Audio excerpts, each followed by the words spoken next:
bahwa untuk mewujudkan negara yang benar-benar demokratis, kita harus memastikan bahwa kepolisian menjadi institusi sipil yang berfungsi untuk melindungi rakyat, bukan sebagai alat kekuasaan yang menindas.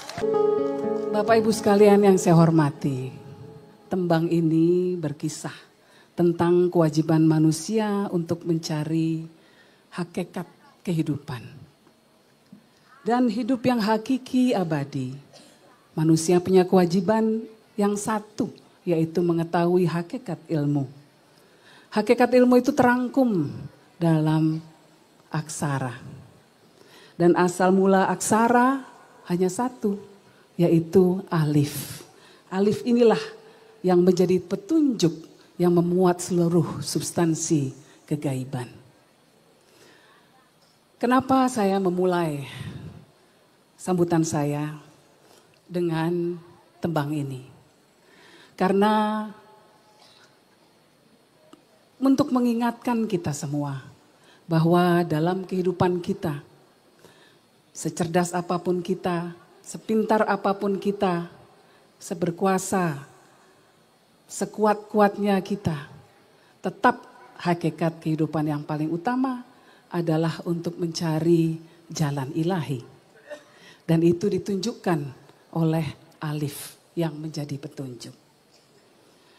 Bapak Ibu sekalian, hari ini saya berdiri di hadapan Bapak Ibu sekalian bukan hanya sebagai anak kedua Gus Dur, tetapi juga sebagai saksi hidup yang melihat dengan mata kepala sendiri bagaimana Gus Dur menjalani hidupnya dengan satu prinsip, yaitu menajamkan nurani dan membela yang lemah.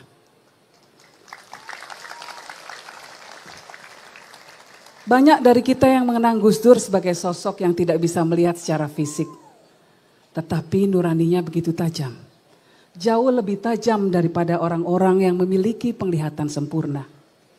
Dengan nuraninya itulah Gus Dur mampu melihat ketidakadilan. Mampu mendengar jeritan hati rakyat kecil di tengah kebisingan kekuasaan. Salah satu warisan penting Gus Dur yang ingin saya sampaikan adalah keberaniannya menggunakan kekuasaan untuk melayani masyarakat, bukan untuk melayani dirinya sendiri.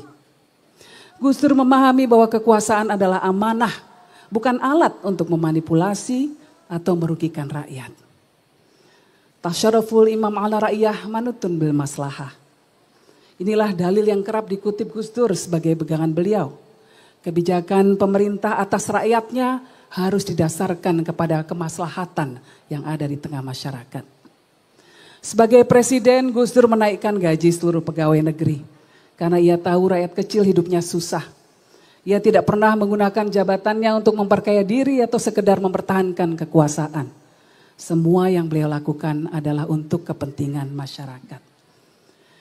Hadirin sekalian, inilah yang seharusnya menjadi pelajaran bagi kita semua, terutama bagi para pemimpin kita hari ini. Saat ini kita menghadapi tantangan yang begitu besar.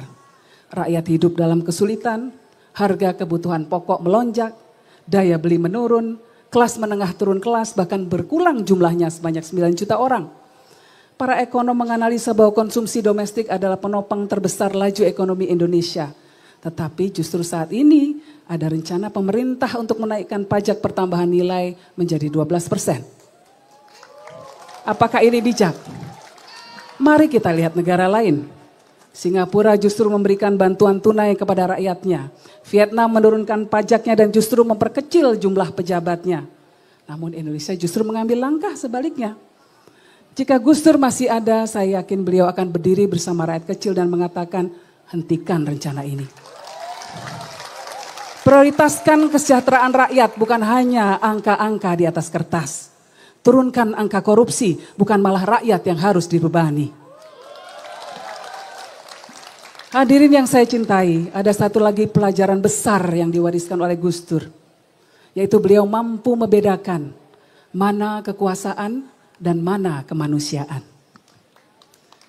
Ya ayyuhalladzina amanu kunu qawwamina bil qisti syuhada'a lillah walau ala anfusikum awil walidaini wal aqrabin. Wahai orang-orang yang beriman, jadilah kamu penegak keadilan dan saksi karena Allah. Walaupun kesaksian itu memberatkan dirimu sendiri, ibu bapakmu atau kerabatmu. Perintah ini ditujukan untuk semua orang yang beriman, bukan hanya kaum muslimin. Salah satu keputusan terbesar Gus Dur untuk menegakkan demokrasi di Indonesia adalah memisahkan kepolisian dari Tentara Nasional Indonesia. Sebuah langkah yang tidak mudah untuk dilakukan. Pada masa lalu, di bawah kekuasaan Orde Baru, tentara dan polisi berada dalam satu komando yang memberikan potensi penyalahgunaan kekuasaan dan represi terhadap masyarakat. Gus Dur dengan kejernihan pikirannya memahami bahwa untuk mewujudkan negara yang benar-benar demokratis, kita harus memastikan bahwa kepolisian menjadi institusi sipil yang berfungsi untuk melindungi rakyat, bukan sebagai alat kekuasaan yang menindas.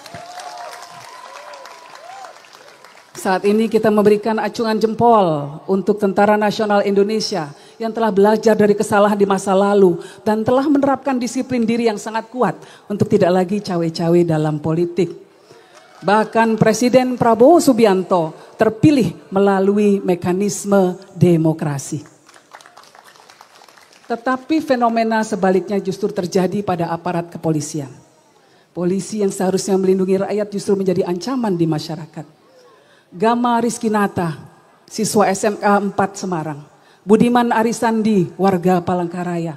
Haryono, saksi pelapor yang saat ini malah dijadikan tersangka. Mereka adalah contoh-contoh kecil dari para korban abuse of power dari aparat kepolisian.